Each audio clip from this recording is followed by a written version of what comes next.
Following my last video, which covered DMRs, today we're going to take a look at assault rifles. Now, while assault rifles aren't generally prey to the controversies that DMRs suffer, they have enough variations within their weapon class to necessitate a relatively lengthy discussion on their uses, and how they compare to one another. They're also my second favorite weapon type right behind DMRs, and I run the assault class more than the rest combined, using either an AR or a DMR most of the time.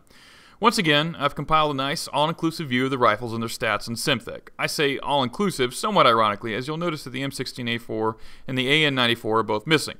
That's on purpose, and those of you familiar with the assault rifles probably already guessed why, but suffice to say they're kind of a different discussion, and we'll cover those later in the video. Moving on to the rest of the rifles, though, you can see that we have an impressive variety of configurations. Probably the most consistent stat is the min and max damage, with only the Bulldog and the Scar 8 standing out as more powerful than the otherwise consistent 24.5 max and 18 minimum damage.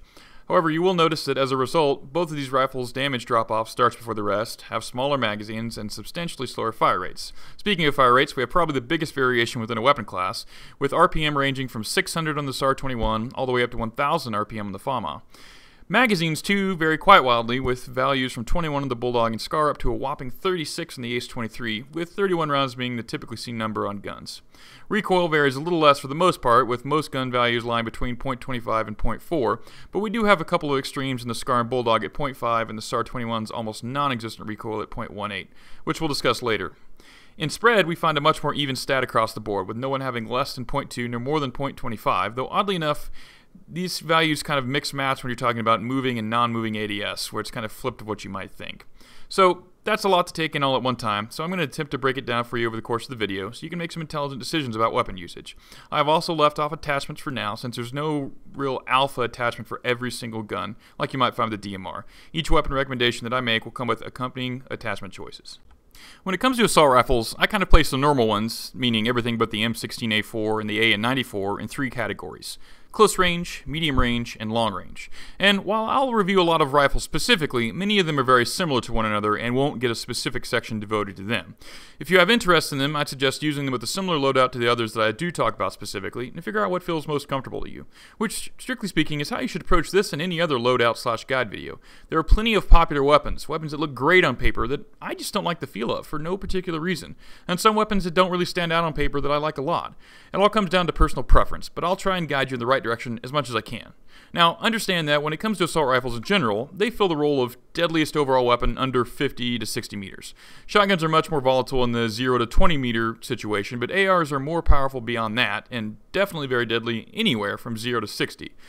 Now, they can be used beyond that, but you're really stretching their uses after that due to the drop in damage over distance. It becomes much harder to kill people. So in the close category, we have the AEK 971 and the FAMAs. Now, that's not to say that other ARs can't kill people quickly in this range, but those two, based on their rounds per minute and other stats, excel more so here than any other. And it's not hard to see why. Looking at either weapon's individual stats, their time to kill value in close quarters is insanely low, under 0.2 of a second. But, as you might expect or have guessed, they become much less effective when you start adding range. Their recoil values are much higher, spread much higher, and when you consider that those recoil values are being applied much faster than most, and then combine that with the spread increase stacking over so many bullets in a rapid succession, you start running into trouble when you try to use these weapons in not very close quarters. Now, I would say the FAMA suffers from this significantly more so than the AEK, which is still fairly effective moving into mid-range situations. Additionally, while the FAMA magazine is only 5 less than the AEK, you go through those magazines in no time at all.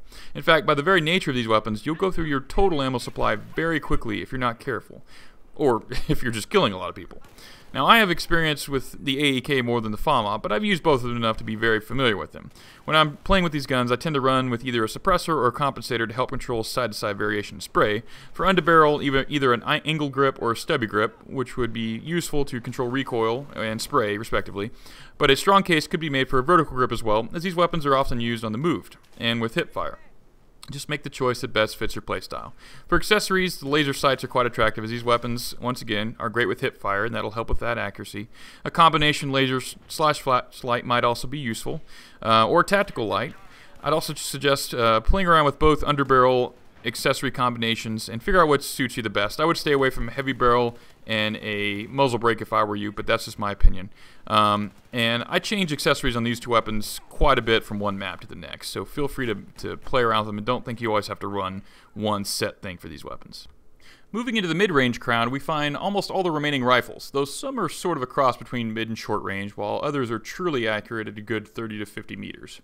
This includes the Ace-23, the AK-12, the AR-160, the AUG-3, the CZ-805, the F-2000, the M416, the QBZ-951, the SCAR-H, and the L-85A2, and the Bulldog. Looking at that, you could definitely view guns like the L-85A2, the Ace-23, and the AUG as being slightly longer range than the others, while the SCAR-H, M416, QBZ, etc. are firmly in the middle, and the F-2000 is closer to a short range. There's no real clear defining line, other than what a gun is actually capable of at different ranges in real situations, and that isn't really a steadfast determination. It will vary wildly based on how you use the gun, i.e. whether you're always doing full auto or using short burst. It'll vary based on which attachment you roll with, etc. The SCAR-H doesn't look like a great mid to long range gun on paper due to its high recoil and low muzzle velocity, but I actually have a great deal of success with it at decent ranges because, once again, that recoil is being applied much slower due to a lower rounds per minute.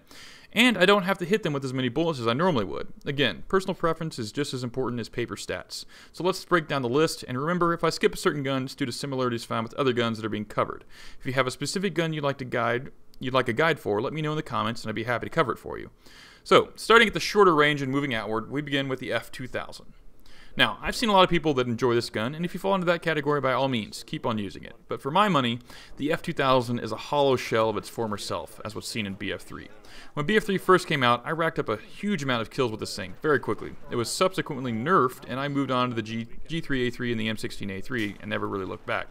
When they reintroduced it in Second Assault, I was really hoping it would be useful again, but that just hasn't been my experience. Looking at the stats, it seems like a pretty solid gun. High rounds per minute, high muzzle velocity, common damage model and magazine, but the left to right recoil, the aim down sight accuracy, and the spread increase combination just seem to haunt this gun. Take a look at the Ace-23 spray pattern side by side, and you'll see what I mean. It's not drastic, but it is enough. The Ace-23's grouping is just so much tighter. The extreme variations to which the F-2000 can hit make this a dangerous weapon to try and use outside relatively close quarters. That range is a little better than the AEK and FAMA, but with the RPM lower, which is why I've lumped it into the earlier side of the medium range AKs, I haven't had much luck with this gun in the same ranges that I'll use the next few we'll cover. The next few I'll have to group by relative RPM ratings, which seems to be the most logical way to do it. In the slowest mid-range guns, we have the SCAR-H and the Bulldog. I have somewhat of a sordid history with these guns, due mostly to how many times they've been rebalanced. But the quick version is, the SCAR wasn't great when the game launched, then the Bulldog came out, and it was essentially a better-at-everything version of the SCAR. When they nerfed the shit out of it and buffed the SCAR, which now goes very hard, it became one of my favorite assault rifles, and I don't use the Bulldog much anymore, so big flip-flop several times. Both of these guns are very similar in every way. High recoil, high damage, low rounds per minute, low muzzle velocity, low magazine capacity. Like DMRs, you need to pick your fights, because something like an AEK or a FAMAS is going to wreck your shit in a face-to-face confrontation. However, these weapons share something that the rest of the ARs can't boast, and that is, out to a whopping 40 meters, you only need 2 headshots to kill someone. A 3 to 4 round burst that's well aimed will end a fight immediately. This is a great antidote to the pitiful magazine size. That being said, you'll have to be very cautious and control when confronting multiple enemies, and better to be comfortable with whatever sidearm you're rolling because you'll be getting that out a lot if you want to survive. The SCAR's reload time is actually pretty damn fast, all things considered, but the Bulldog's is not. Along that line, the Bulldog is now the reverse of its former state, meaning it's just a worse version of the SCAR. The Bulldog does retain its round per minute advantage, but loses in virtually every other category. Muzzle velocity, which the Bulldog has a pitiful 450 meters per second. Reload time, left to right recoil, aim down sight accuracy, spread increase per shot, spread decrease. Its controllability is far worse than the SCAR-H, and the higher fire rate just exacerbates that issue. In other words, go with the SCAR if you like the playstyle of a heavier assault rifle, and stay away from the Bulldog. One final note on the SCAR, as I mentioned earlier, is its long-range capabilities. With the ADS spread identical to other weapons and a high recoil, it might seem counterintuitive to try to use the SCAR at longer ranges, but I'd like to point out a very important point. With a fire rate that's much lower than an AR's and using a 2 to 3 round burst when firing at targets, you'd actually be dealing with less recoil per second. The recoil per shot is higher, but the cumulative recoil from multiple shots of a higher rounds per minute gun will make the overall recoil worse when firing multiple rounds.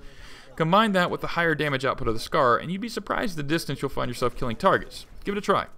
For attachments, I boldly use a heavy barrel to make the SCAR pretty damn accurate. I accompany that with an angle grip to offset the recoil penalty. I'd say the same will work for the Bulldog. For an accessory I've been experimenting with the tactile light, it's a really neat mechanic where it doesn't come on until you aim down sight, so it's not always a "here I am, come kill me" indicator, but in close quarters, it can obscure your enemy's view of you just enough to gain an advantage and allow you to control the fight. The remaining mid-range guns, while they can be grouped into two basic categories, medium rounds per minute and slightly faster rounds per minute, all feel pretty similar to me. There are slight variations in recoil and spread with no really clear pattern. Some of the faster ones have great recoil and spread while others don't, and vice versa for the medium RPM ones. I'd say get about 100 kills with each of them and see which feels good in your hands. The medium range RPM guns we have are the AUG A3, the AK-12, the AR-160, the CZ-805, and the QBZ-951. Now, for whatever reason, I've never been partial to any of these. To me, they feel almost too middle of the road, kind of a jack of all trades and a master of none. You could say the same thing about the remaining mid-range guns, but all of those fire around 100 rounds per minute faster, and that's a pretty marked improvement with identical damage models. Regardless of the group at hand, the two that stand out to me are the AUG A3 and the AR-160. They've got slightly higher rounds per minute than the AK-12 and the QBZ, and a higher muzzle velocity than the CZ-805. The recoil and spread stats are good, and the few times I've used these weapons, I've had a generally favorable impression of them. As far as attachments, there's nothing too unusual here. Angled and stubby grips are both good choices. I would probably recommend a heavy barrel with any of them for increased accuracy. At a slightly slower fire rate and with fairly low recoil to begin with, extra aim down sight accuracy never hurt anybody. Accessory choice is up to you, but a laser light can obscure any IRNV user's view, and it helps in close quarters hip fire situations as well. The next three, however, are some of my favorite assault rifles. Our final three mid-range assault rifles are the ACE-23, the L85A2, and the M416. The nerd in me also really enjoys the fact that the L85A2 and the M416 are so iconic. There are a lot of exotic weapons in Battlefield 4 that you don't see in actual military use, at least not in the armies that have actually appeared in the game, so it's really cool to see such well-known weapons getting some play here. That being said, all three of these are amazing weapons. The fire rate of all three is very similar, with the ACE-23 having a slight advantage of 770 over the Tide 750 of the L85 and the M416. Muzzle velocity is a little more varied, with values ranging from 600 on the M416 to 640 in the L85A2. All three are very controllable and deadly at mid-range, though I tend to use each for kind of a different purpose. The M416 is my go-to operator weapon. I keep it suppressed and use it for any map that I want to be more stealthy on. Pearl Market, Gillen Peaks, those kind of maps come to mind. Along with the suppressor, I typically roll an angle grip and either a laser sight or combo. For scopes, any 1X is good, though I particularly like the IRNV when running suppressed. As I said earlier, I like the L85A2 for somewhat mid-long range engagements, and I keep it with a heavy barrel and ankle grip. Accessories up to you, but laser sight is always good. The ACE-23 has laser-like accuracy out to 40 meters or so I keep a heavy barrel and a stubby grip, and the recoil feels very controllable. You can just wreck people, don't even need to worry about it. The extra 5 rounds in the ACE-23 magazine are also amazing. 36 rounds almost feels like cheating. And that rounds off the mid-range guns. And the bulk of the ARs for that matter. What we have left are the one-offs. We'll start with our last standard AR, the SAR-21, which kind of belongs in a category in and of itself, as it's the only one that truly belongs in a long-range AR category. But simply put, this gun is amazing. Unfortunately for me, on any map where longer-range fighting is likely, I tend to roll with my Mark 11 Mod 0, so I haven't used the SAR-21 as much as it probably deserves. Regardless, throw a heavy barrel and angled foregrip on this, use any scope you want, even a 4X, and the reticle barely moves. Maps like Heinen Resort, Nancha Strike, Rogue Transmission, they're just built for this type of gun. Why? Well, the recoil is the lowest assault rifle recoil by far. The vertical and horizontal recoils and the first shot multiplier, all amazingly low. Throw a heavy barrel and an angle grip on it, and it basically seems the exact same recoil-wise, but gains a significant boost to accuracy. The spread increase is almost non-existent. Just take a look at that spray pattern. Pinpoint accuracy compared to other guns. The 650 meters per second muzzle velocity is quite high too, with only the AUG-3 being any higher. The only really off-putting thing about the SAR-21 is the rounds per minute, which is an abysmal 600, making it the lowest AR RPM in the game. Not a great close quarters weapon, so it's not terrible in the right hands. Choosing your battles and which maps really lend to the weapon are important with the SAR. Important with any weapon, really, but you really don't want to go up against a FAMA or an AK in close quarters with this, where they'll be firing almost double your speed and be doing the same damage per shot. Not good. Okay, so that covers all the normal weapons, leaving us with the final two, the M16A4 and the AN94. These two are special case scenarios due to their fire modes. The M16A4 in Battlefield 4 is only capable of 3-round bursts and semi-automatic fire, while the AN94 can switch between semi, full auto, and unique 2-round burst mode. The A94 is a pretty mundane choice unless you're using the 2-round burst, so I'll approach it as if you were from here on out. Taking a look at the comparisons, you can see once again that they fall into the normal damage model of 24.5 max and 18 minimum with identical drop-off values. However, you'll notice that the fire rate for the AN94 goes up to an astounding 1,200 rounds per minute when using it in burst mode, making it the fastest firing weapon in the game, provided you can time the burst timing properly. Again though, like a DMR, you'll be unable to maintain maximum efficiency at the highest possible rounds per minute, so use with caution.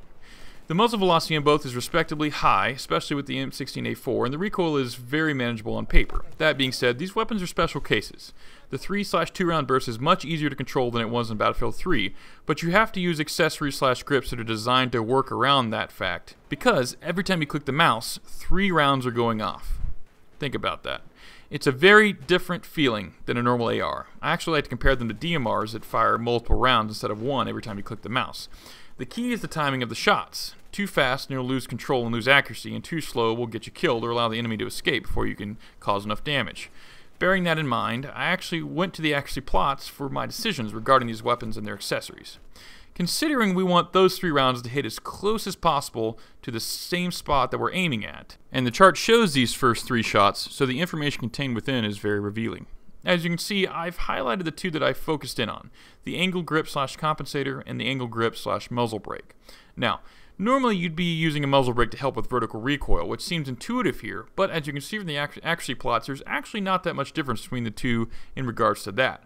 Both show the initial and second shot circles overlapping, and just a minor leap up to the 3rd shot, putting all 3 shots in a very respectably small circle. I ended up going with the compensator to decrease the side-to-side variation, which you can't really control, and the compensator has a noticeably more shallow angle of variation, while not really losing the vertical recoil battle to any noticeable degree. So how do we use these weapons? Well, they suffer the same problem that a shotgun or DMR does in absolutely face-to-face confrontations. Meaning, if you can hit the target consistently, you'll do lots of damage quickly. But if you miss, and they're spraying with an automatic, you'll likely lose the fight. And you don't even get the advantage of having a burst weapon in that regard, since if you miss the first shot, you'll almost certainly miss all 3, or all 2 if you're using the N94. That being said, despite the feel of the weapon and how it operates, its effective range is virtually identical to the mid-range weapons, like the M416 or the Ace-23. It's not as deadly as the AAK or the FAMAS in close quarters, but can still do the job, and it's not great at long ranges, because you'll have an awful lot of trouble making more than 1 round per burst hit a target at distances greater than 50 meters or so. So you'll be spending a ton of ammo, but not do great damage, so the weapon kind of loses its advantage in that range. This is an absolutely awesome weapon between 5 and 40-ish meters though. I'd run it with an angle grip, a compensator or muzzle brake, or suppressor if you're feeling cheeky. Laser sights are a great benefit because hip fire is the way to go in encounters under 5 meters, and that has a huge impact on that accuracy. As far as scopes, I wouldn't do anything over 1x. I almost always run either the IRNV or the Coyote, but use whichever feels good to you. The AN94 can be built a little differently if you find the stubby grip superior to the angled, and you could get away with a heavy barrel, but in that case I'd definitely swap out the angle grip, just my opinion. But the playstyle will be very similar to the M16A4, just a little more effective at slightly longer ranges, and a little more spammy in general because you're only firing 2-round bursts instead of 3. With both weapons, it's very important to keep an eye on ammo, as every time you click the mouse you're expending 2 or 3 bullets, so 10 to 15 clicks later, and you used a magazine. Keep that in mind. When you get right down to it, any discussion about assault rifles is just a comparison of which flavor of close to mid-range deadliness would you like. The most used weapon in the game is the AAK by far. It's powerful and has been around for a long while, but that doesn't necessarily mean it's the best. Personally, I don't use it very often, instead preferring weapons that are more capable at longer ranges, and gives me the option to choose my engagement types. And as I said, when I started the video, the most important thing is to use those guidelines to find the gun that feels right for you. And as you go along and become more comfortable with multiple weapons, you'll discover there's no one right answer for every situation. If a gun isn't working out for a particular map, roll another one.